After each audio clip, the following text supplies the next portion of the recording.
Hello, and welcome to Season 2, Episode 6 of the Virtual Coffee Podcast. I'm Becca, and this is a podcast that features members of the Virtual Coffee community. Virtual Coffee is an intimate group of developers at all stages of their coding journey, and they're here on this podcast sharing their stories and what they've learned. And we're here to share it with you. Here with me today is my co-host, Dan. Thanks, Becca. Today we're talking with Courtney Landau. Courtney is a software engineer currently working at an early stage startup in the education technology space. We talked with Courtney about how the trend of constant self-marketing in tech has impacted her career, her experience as a developer, and what it's been like to take on a variety of roles as a Virtual Coffee contributor. We start every episode like we start every Virtual Coffee. We introduce ourselves with our name, where we're from, what we do, and a random check-in question. Today's random question is, if you had to delete all but 3 apps from your smartphone, which ones would you keep? We hope you enjoy this episode.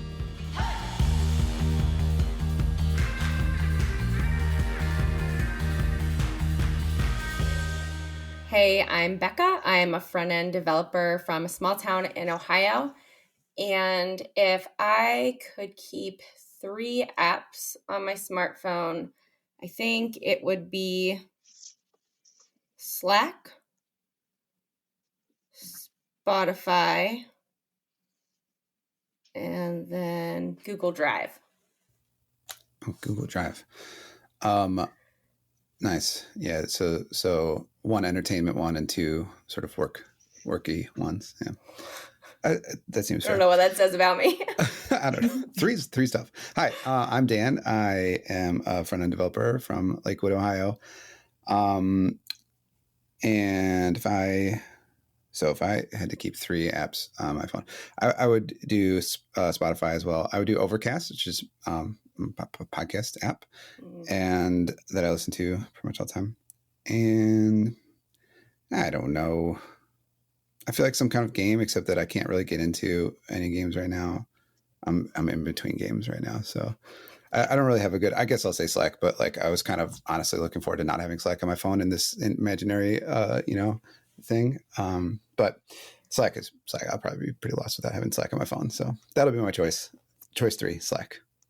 Hi, I'm Courtney. I'm a software developer from Bethlehem, Pennsylvania, and 3 apps that I would keep are gonna sound like everybody else's now. Overcast, number 1, Spotify, and I would definitely not keep Slack, just saying.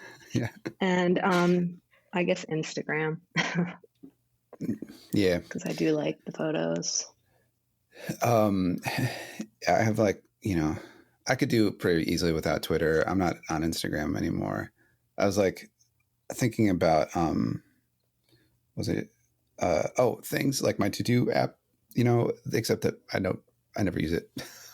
Anyway. I'd happily give up any of the work apps. Yeah. I was between Slack and Twitter. I couldn't decide, but yeah. Well, Twitter you can a little more easily get on just on Safari, right? That's what I was thinking. On the web. Yeah. That's true. Slack is a little more. I don't know if Slack works on the phone through the web. I know you can on your computer on the web, but yeah. Regardless, I imagine it would not be that fun to use. Yeah. All right. Thanks, Courtney, for being here today. We're very, very excited to be talking to you. Usually the way we get started is asking our guests how they got into tech. So can you give us a little bit about your background and how you ended up where you are today? Yeah. So I am, a career changer. So I came from the medical field. I was a CAT scan tech. Well, actually, I still work per diem as a CAT scan tech once in a while in the hospital. I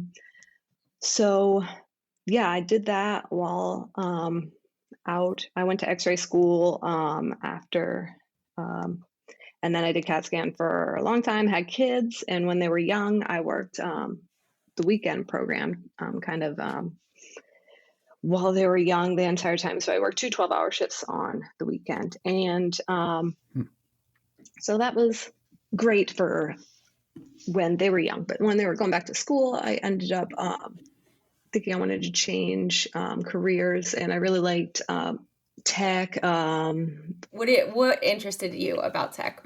Yeah, so I was really into kind of computers, so I kind of went thought I would get a master's in information sciences, kind of go into like stay in medical, but kind of do like more like an IT thing. But then I took a kind of coding class. I thought was like just computing 101, whatever. I didn't know it was going to be coding like online. And then I really got into like the problem solving aspect of working out problems, and that kind of led me to focus my master's on coding more so than IT. So while I was doing the master's, I was kind of building a bunch of working on Free Code Camp at the same time, kind of doing web dev stuff along with my coursework, and that kind of led me into web dev once I graduated. Nice. What is your master's in? Information sciences. So it was my bachelor's is in biology. So when I found this program was local and I could go in like half time. So when I was first starting like doing these, I did kind of some MOOCs online, like with coding and IT kind of things, to see what I would like. And I figured I could, because you could kind of structure your classes around like either like development or IT more. And I did take some IT classes along with it, but most of them were like all coding classes. So. Oh, that's so cool. So yeah, so when you started your master's program, you weren't really thinking about coding at all, and then Right. you kind of like got introduced to it a little bit and really liked it. I like that.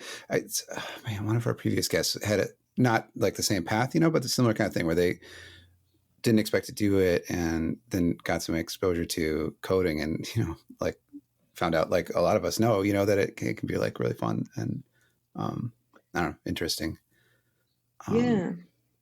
That's really So cool. I didn't want to do like a boot camp type thing because I really like the in-person. Like, I mean, I couldn't really take the time off because I had children already. So this program I could do part-time, and that's kind of, so really I was coding before I even started the program, but then that really helped me spend my time like kind of really solidifying it.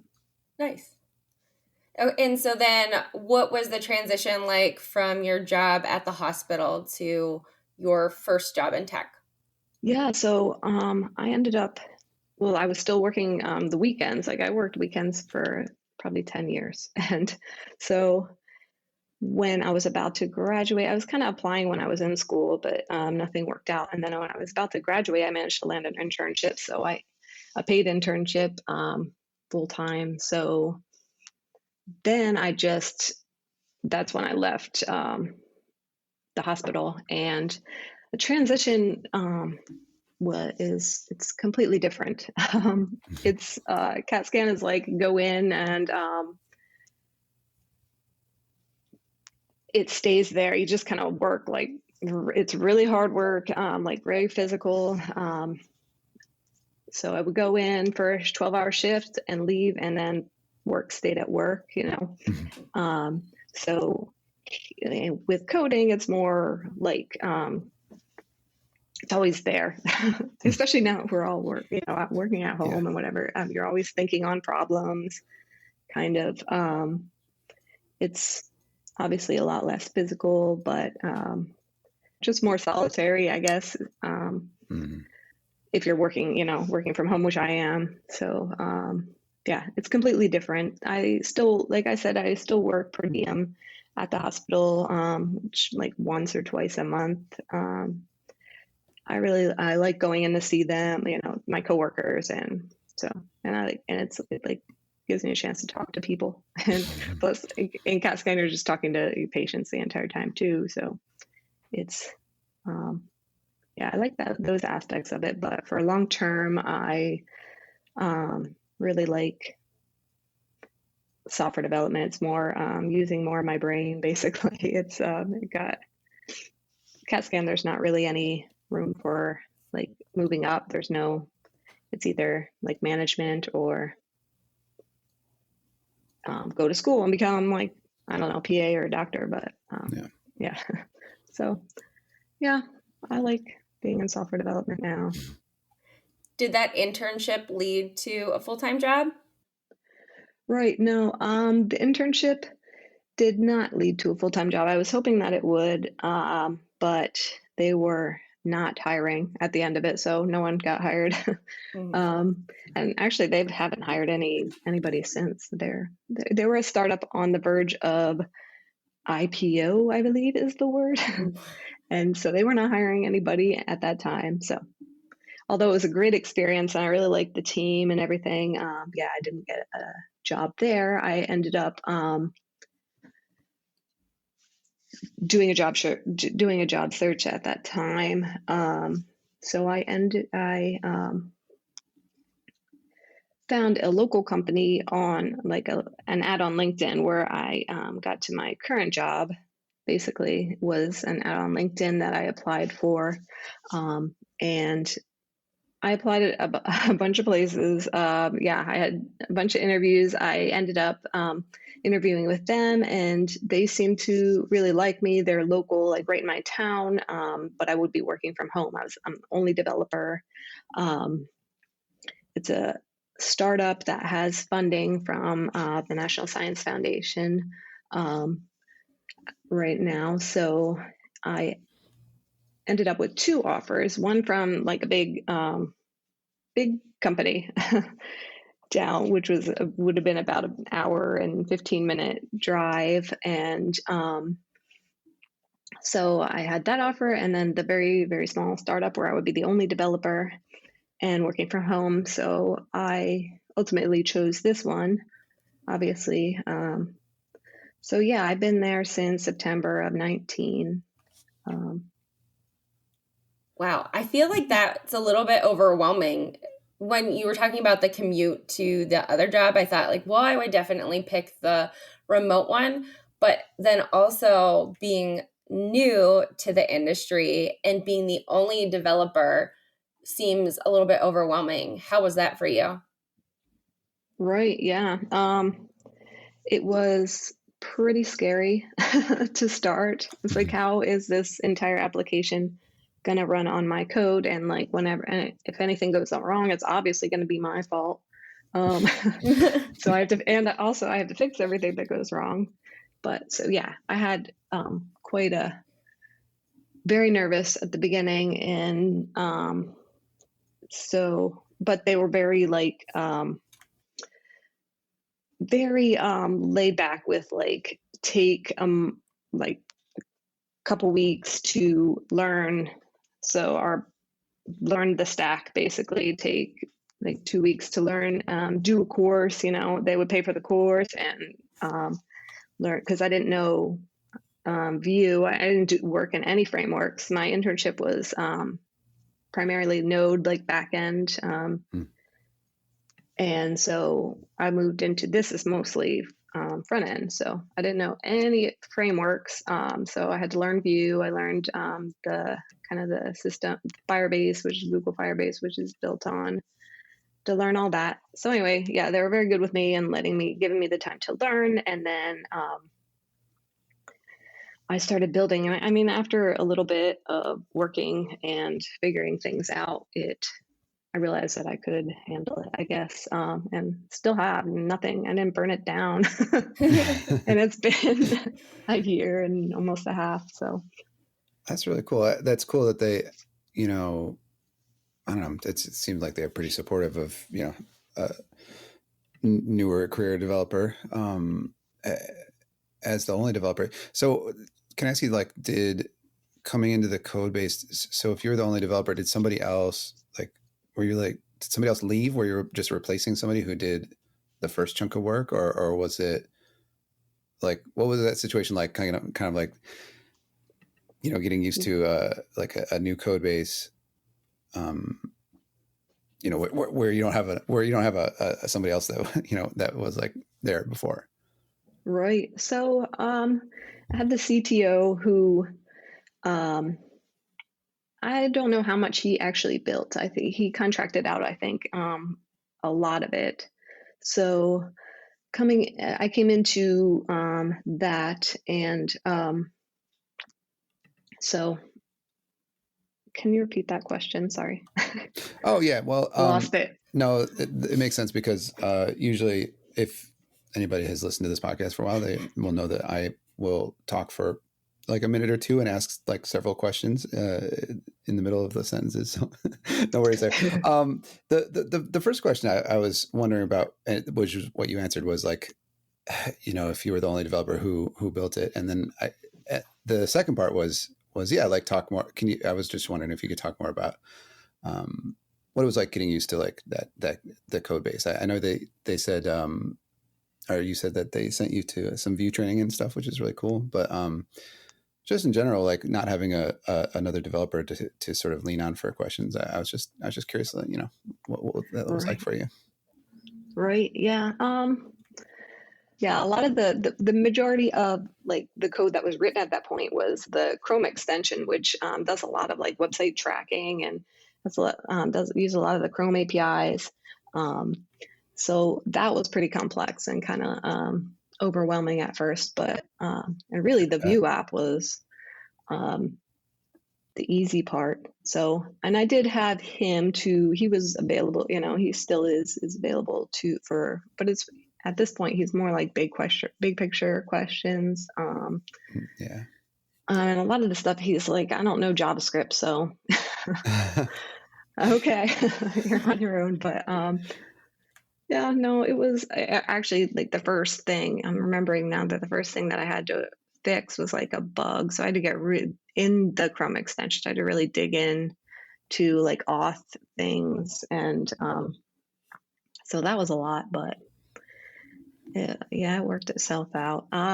For questions, yeah, I either go to him or go to, like, I use Discord a lot, like when I had Firebase questions, there's pretty helpful Discord on that. And yeah, that's awesome. Yeah. So the CTO was like, maybe didn't write most of the code, but at least was familiar enough with it, because he worked with some contractors, whatever, to point the way and answer some big questions.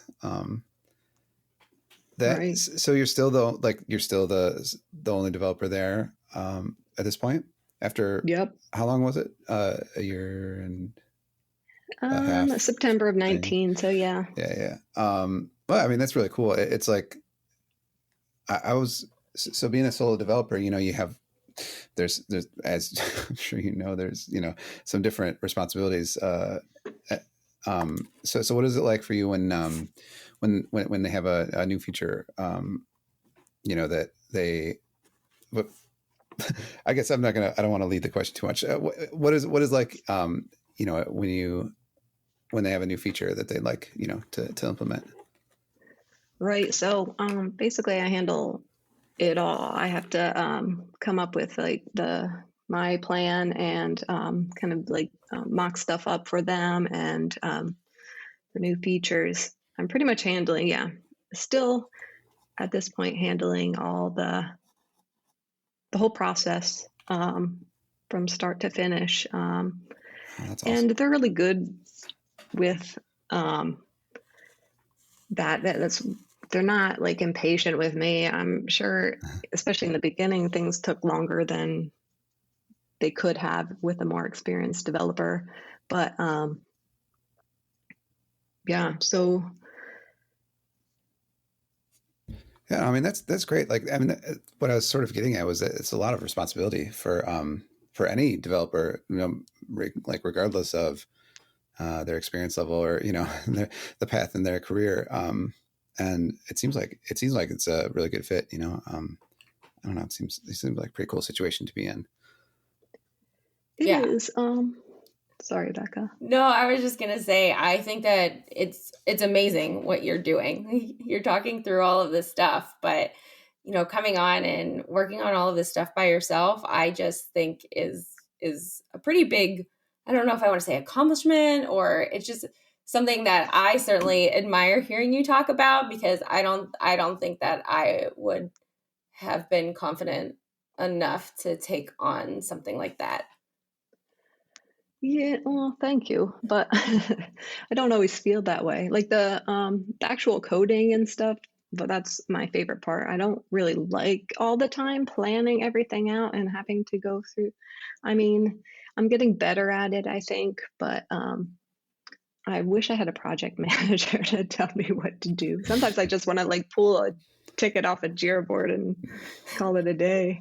But yeah, I like it. I mean, and also I get to do other things like not just coding. I get to talk directly with teachers, so it's an education technology thing. So I get to have meetings with teachers and talk through features and like build what they want, like with the founders if they agree, and see how they have meetings with them and see how they react when I build something that they wanted, and that's awesome.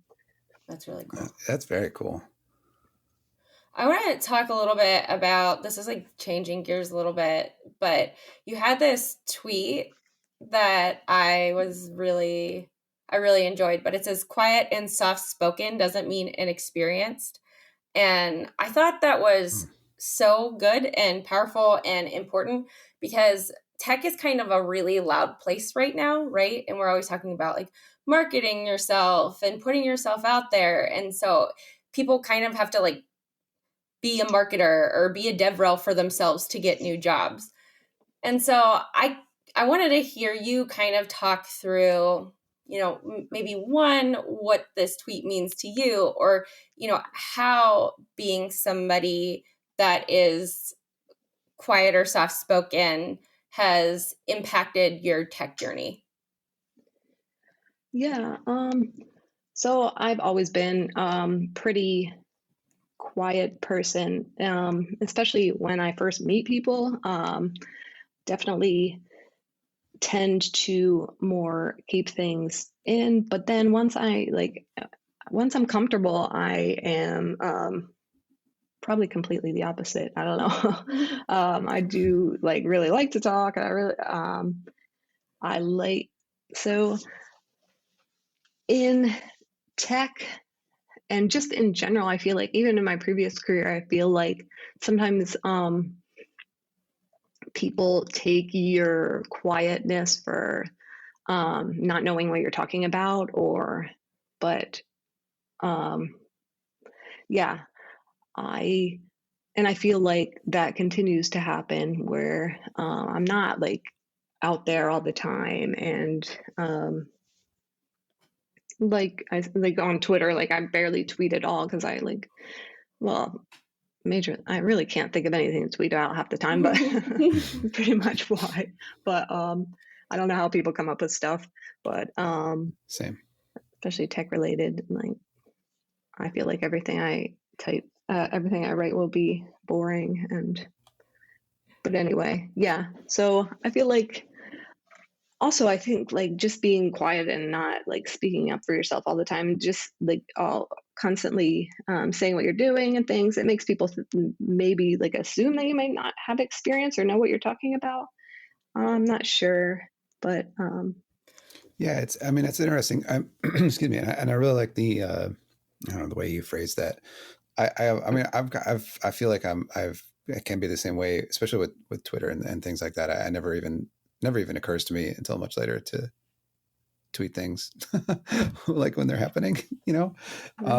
and I don't know. Yeah. And the same with, I don't know, trying to like think of ideas to tweet about or write about or anything, it's just a weird process to me.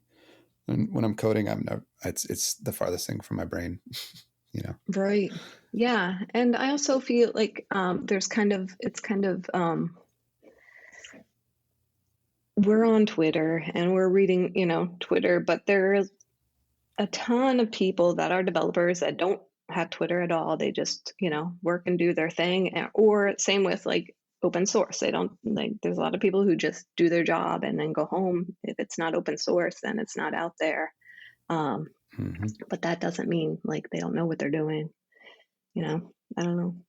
Yeah, for sure. And I think since there is just such a focus on people who are out there talking a lot, and I was just thinking back, like, you've been coming to virtual coffee for a while, and I think like your first involvement in coming to more than like our coffee chats was with Hacktoberfest, and you signed up as a mentor and a contributor. And I think, it was funny because it kind of made me think about this. I don't know how to say this. I was surprised, I'll say, that you signed up as a mentor. And I had to kind of like check myself, because you are quiet, and thinking about like, okay, there are different people who are acting in different roles. And so it's important to, like, I don't think that I made an assumption about you being quiet, but I also think that I didn't think to like reach out to you and say like, hey, do you want to play a bigger role in this? And so like, it was great to see you do that. And all of the support that you gave was amazing. So I don't know, it was like a nice check for me in terms of thinking about all the members of the community and how we all work differently. Yeah. Thanks. Yeah, I really I feel I've been doing web dev kind of since probably at this point. I was doing free CodeCamp, probably started that in 2016. And then, so I've been doing kind of JavaScript, HTML, and CSS for a while. And I felt like I could, now that I've been working, even though at that point, maybe been working a year, I guess, felt like I could definitely help out someone newer, someone completely in boot camp. And I really like working with people who are really new, because I like sharing my knowledge. And even though I still feel like I know nothing, I do know a little bit more than when I started. So, so I worked with someone who's in boot camp, and that was a great experience. And also back when I was learning, I did a couple contributions to free CodeCamp actually, and but I never finished a whole Hacktoberfest because just never was able to. So I liked being able to help someone through that. Yeah, that's awesome. And I know, I mean, you were paired with Andrea, right? You had one, right? And she definitely benefited from that. I just remember her saying like, what a great experience it was to work with you. And it's just so great to see like those connections happening, and the community supporting one another. So that was, I don't know, something that I really enjoyed seeing happen. Yeah, I mean, the community is great, and I try to help out as much as I can. When I came into free code, I'm talking about free CodeCamp now. I'm talking about virtual coffee. It was really great for me because I I still am working by myself, and I really don't know anybody in tech besides like the 3 guys that were on my team at my internship. And so when you were tweeting about virtual coffee, and even before the pandemic, I was working from home. So I was really excited. And then the Slack group, and it's just been so great. I feel like I made so many friends in tech now. That's pretty cool. I was going to ask, like, given again, I'm not sure how to phrase this, but like, given your like quietness, I don't, what is the right word for that? Whatever. But like, given the fact that you're not out there like tweeting all the time, and you're not doing a lot of that other stuff, I still see you getting involved in things like Becca was saying, the Hacktoberfest, and have given talks at our lightning talks, for instance. Do you find yourself like looking for ways to create content or like do things like that other than, I don't know, the traditional like tweets and whatever that, a lot of other developers do? Yeah. I think like where the lightning talks are concerned and things like that, I do want to put myself out there, and it's more like me um, making myself do things that are outside of my comfort zone. So Totally.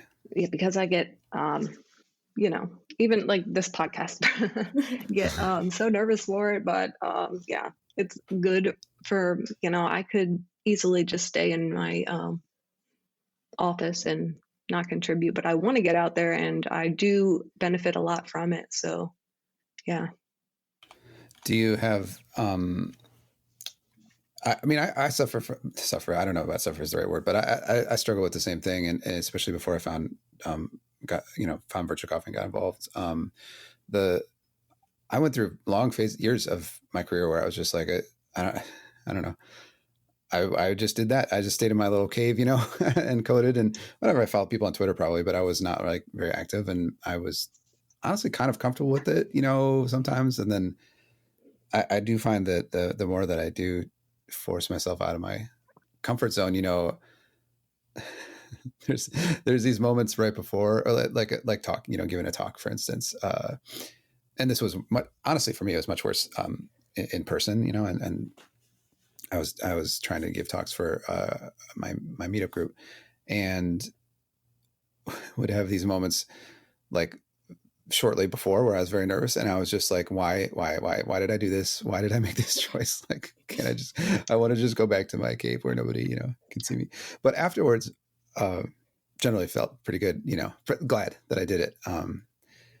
And so that's one thing I keep looking for is ways to, I don't know, force myself to do things like that. I don't know if that makes sense. But like signing up for things before I can think about it, for instance, Yeah. Things like that. Have you, is there any, have you had any other, out of your comfort zone adventures, recently, aside from the ones we've, covered? Yeah, but like you said, I just keep, forcing myself. The more I do it, the better it gets. But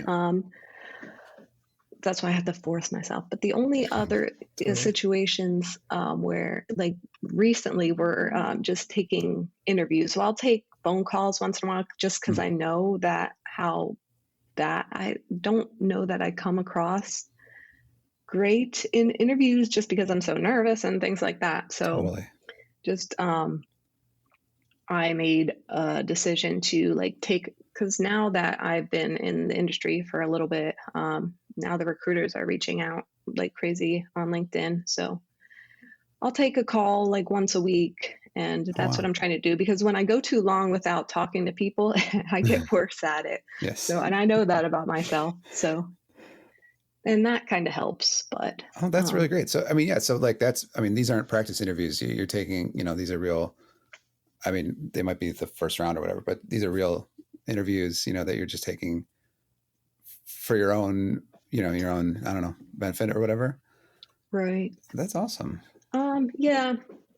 They're also like, if it's not just any random, like if I'm interested in hearing more about it, I will reach out, but yeah.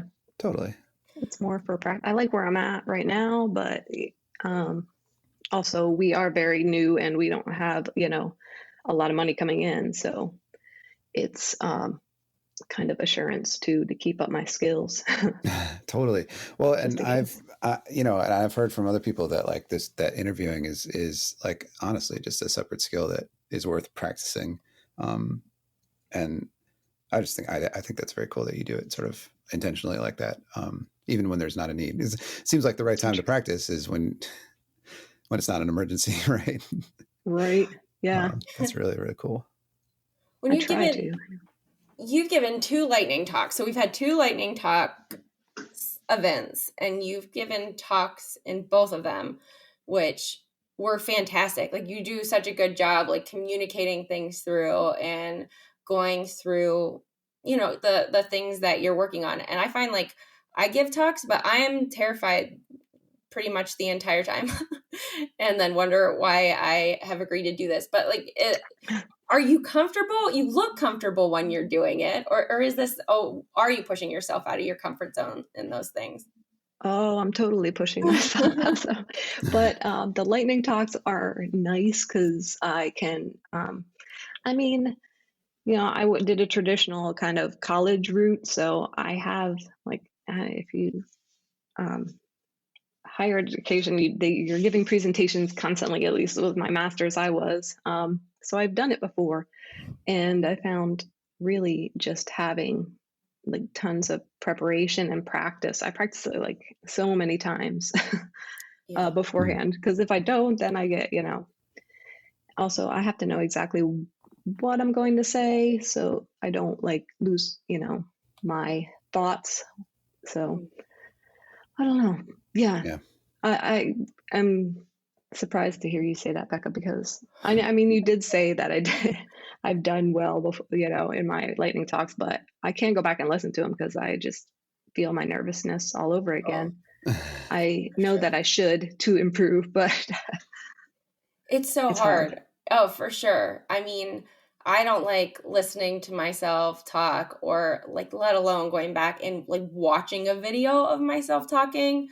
I'm giving a talk next week. And the last time I gave a version of this talk, I like cried on camera for 10 minutes.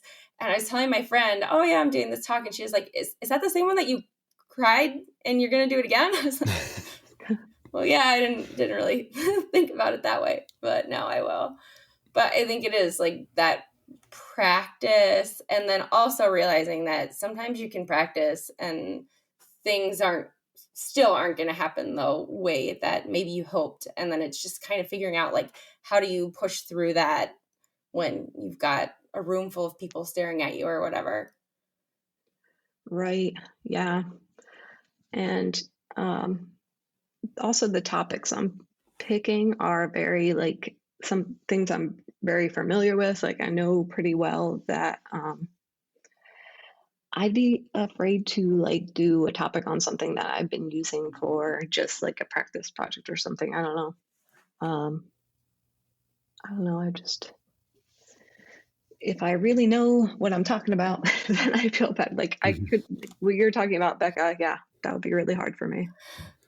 Well, I think that's good advice. Know something especially if it's out of your comfort zone, or if you're doing something for the first time, like find a topic that you're comfortable talking about, because then that can offset some of that discomfort in trying something new. Yeah, that kind of goes along with my. I'm working on these like, I didn't need to come up with a name of them, but like these pieces of advice, for different situations, right? And like that, trying to not do something new, like too many new things all at the same time, is like that's a danger zone, right? So if you're like just getting into speaking, right, just like Courtney was saying, like choose something you're comfortable with speaking about, right? And then once you get like, I feel like the talks you see sometimes where somebody learns, like is presenting something that they just learned about or whatever. Lots of times are seasoned, speakers, right? Right. So where they're like, okay, the thing that they don't know is just that tech or whatever, and not, not being comfortable with speaking. I do the same thing. I've done the same thing. The times that I've done the lightning talks and stuff is it's nice also if you get off track or something, you at least like if you know the topic, you can kind of usually find your way back. Right. Yeah. And another thing is, I like when you're talking about, I kind of think I could only talk about like technical things. I don't know if I would be able to talk about more things that weren't like, with the technical talk, it's kind of more, you're kind of going through steps. So I find that easier. Yeah. Well, I mean, and there's I don't know, lots and lots of value in those, in like technical talks, and have you found, like, in your experience with, the talks or whatever that you've written, that they've actually helped you, I don't know, learn anything new or reframe anything for yourself, even though you, like, were, talking about a topic that you ostensibly, like, knew pretty well? Yeah, I think that there's value in that, because you have to cover the topic when you're giving the talk. Like,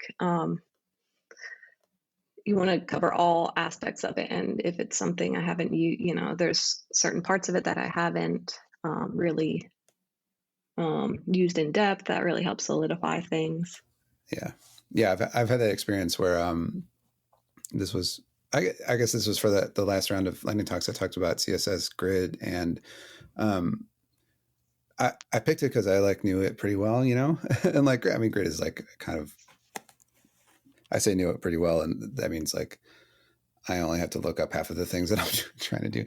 But, like, I honestly, like, had a whole thing wrong in my head that I was going to talk about, and I had, like, written it out incorrectly and went to just reference the docs just so I could, like, nail down one piece of syntax, and realize that I had this whole thing wrong. Oh, But then wow. I learned it, you know what I mean? Like, like, it was Right. in preparing for the talk, I was, like, actually, like, improved my own, knowledge at the same time as, as doing the Yeah. talk. It was kind of cool. I was just like, and writing is, I think, that kind of the same way, except maybe with some less pressure, but, like, the act of, like, sort of teaching, in some way is like a very valuable, like, learning tool for yourself. Right. That's the way I look at it, at least. Yeah, definitely. There's definitely a lot of value for, and I admire people that are making blog posts about things a lot. And I just don't know how people find the time. I wish I Yeah. could do more of that, but yeah, it's very time consuming, but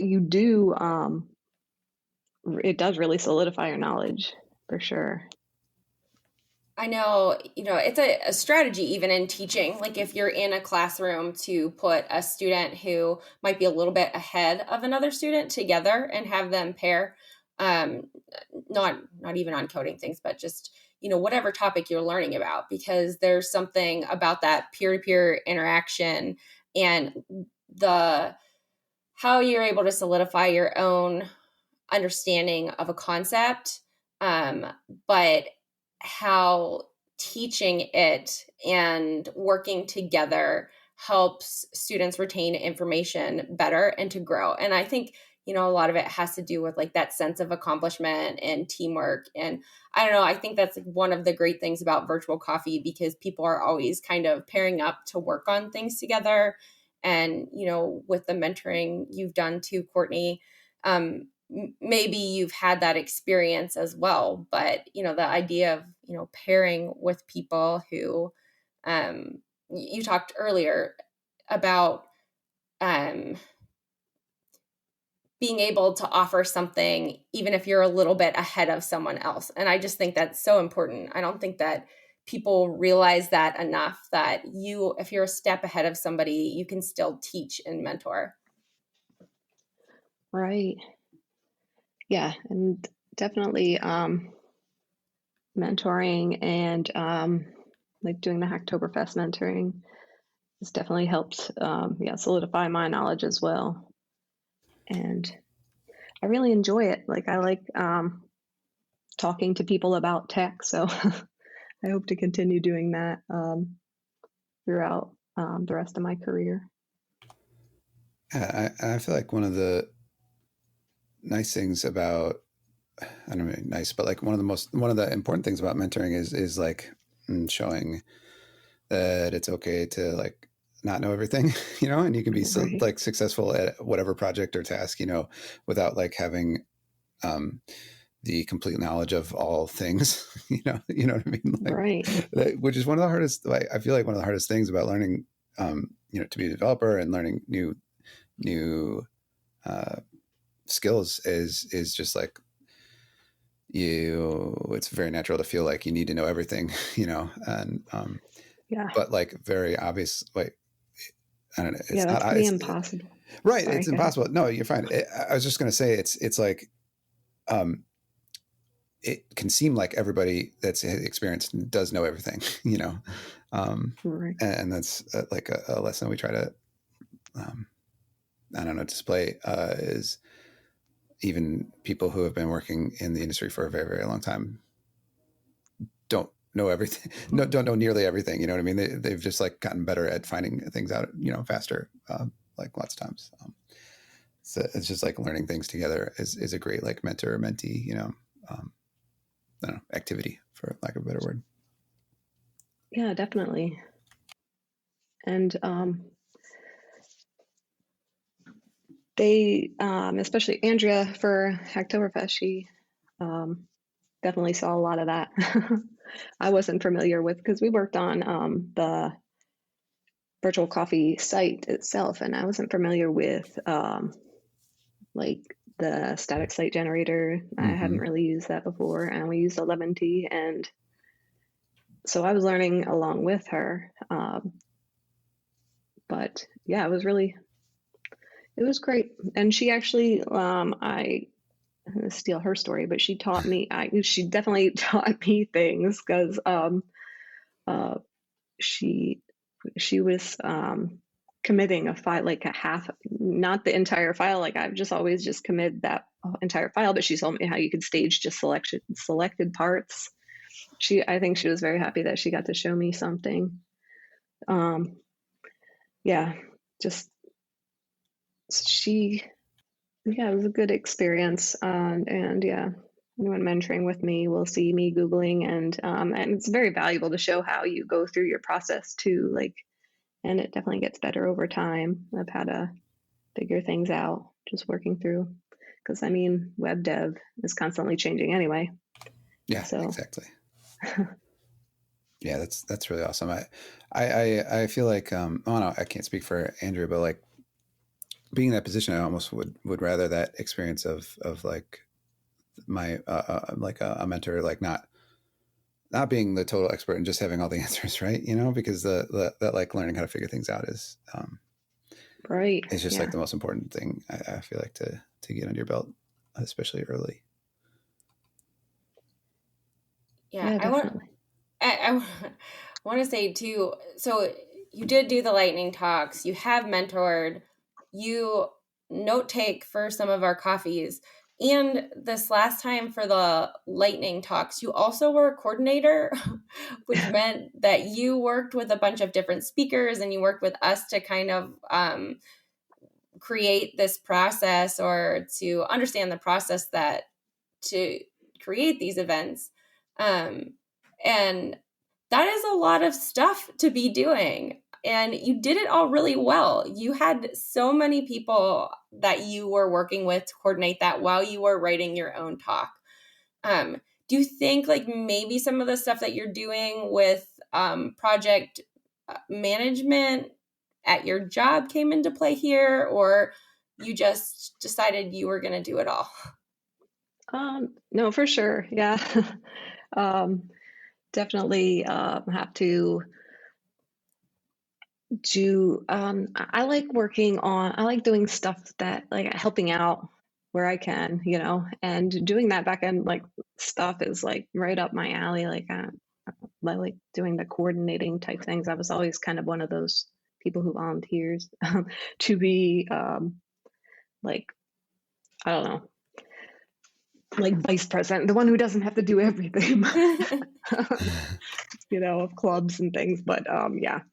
So yeah, I like doing that kind of thing. Coordinating was not hard. It was just reaching out to people every once in a while. It wasn't a big deal. And my own talk was something that, I was pretty familiar with, so I didn't really have to spend a ton of time. Now, you notice I haven't done like a brown bag or anything like that. That involves a lot of work, I think, like to speak for an hour. But So that's what you're going to do next. Is that what you were saying? I was gonna say, I don't know about that. What's your brown bag topic gonna be? Yeah, that's the question, though. I have no idea. I mean, I But feel yeah, I like probably will. there's lots of options though. And with the brown bags too, we, they don't always have to be just like presentation for an hour, can be like, even with Firebase, mix in some workshopy stuff or whatever. There's lots of options. Yeah. Or Yeah, like that's Q&A. that I would really like. I think that's more up my alley than an hour-long talk. Is more of a workshop. Personally That would find be it more fun. interesting, I think, in general anyway. Maybe not more interesting, but I very much enjoy workshops because Me it's fun too. to like work alongside. Yeah. Yeah. I mean, a bit of a tangent, but the code, what was it? Like Dev2's the Code Newbies conference. Yeah. Those workshops were really good. I really enjoyed those. Oh, nice. That was definitely the best part of the conference for me. Yep. So VC, next up, we should do workshops. We've had one workshop at the beginning of the year. This year, Rahat did one, and that was really great. I would love to see more workshops. I think that's intimidating. I don't know. I feel like I could never give a workshop. I would be intimidated by that. But we should definitely get your workshop started, Courtney. Okay. Yeah, no, I don't know why, but I feel like that. I like teaching things like that. I think that for me, my comfort level, it was more geared towards that kind of thing than talking on stage or what, not really on stage, but for an hour. Yeah, I feel the same way. I feel I very much enjoy, like, especially even one-on-one, like conversations, but anything where it's the closer it is to having a conversation as opposed to, like you said, like standing on a huge stage or whatever, I don't know, the easier it is for me to get into it and feel less nervous about it anyway. Right. So we've talked a lot about the things that you've done to kind of push yourself out of your comfort zone and your journey. And I don't know if you have a recent win that you want to share, but if you do, we would love to hear it. Let me think for a second. It's probably like a month ago now, or I'm not sure, but I had for work, I had designed and built I mentioned the Chrome extension we had for students, but I designed and built one for teachers as well to solve a need that they saw that works with Google Classroom. But yeah, so that came out like a couple weeks ago, and I got some really good feedback on that, and everybody seems to really like it. So that's a win for me. That's awesome. That's a huge win. Yeah, it is. Thanks. I've never messed with Chrome extensions. Are they like, is it JavaScript? Yep. Yeah. Is it like a whole nother world? Like if you know JavaScript, are you still going to just be totally lost until you learn it? Or is it like, it depends on what you want to do, I guess. It's really like there's a pop-up part that's just, styling HTML, CSS, and JavaScript there. But then there's like things that you can do within, like use Google Chrome APIs to like inject things into the page, like websites, or grab things from them. And yeah, then there's a background that's does a bunch of stuff, but that's just JavaScript too. So yeah, it totally depends on there's a million different things you could do with the Chrome extension, but that's really cool. Yeah, that's a whole area I've never messed with, but it always seemed like could be possible to make some cool stuff.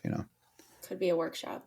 Yeah, could be. I could do a workshop on that. Yeah, that would be really awesome. I'd go. I don't know how many people want to build Chrome extensions, but I mean, I think it's cool. Everybody in the community is always interested in something. There's enough people here that they just want to hear whether they want to do it or just want to have some understanding of it. I think that, there are always people there that are going to support the talk or the workshop. That's really true, because there's always a lot of people that I go to as many brown bags as I can. Even if I'm not as interested in the topic, it always proves valuable some way. For sure.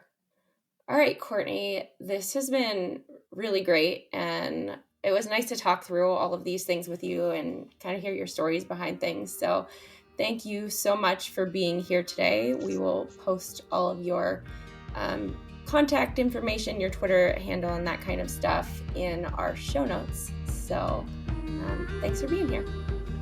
Great. Thanks so much. Thanks, Courtney. Thank you for listening to this episode of the Virtual Coffee Podcast. This episode was produced by Dan Ott and Becca Harrott-Weigel and edited by Dan Ott. If you have questions or comments, you can hit us up on Twitter at virtualcoffeeio, or you can email us at podcast@virtualcoffee.io. You can find the show notes, plus you can sign up for our newsletter to find out what Virtual Coffee's been up to on our website at virtualcoffee.io. Please subscribe to our podcast and be sure to leave us a review. Thanks for listening, and we'll see you next week.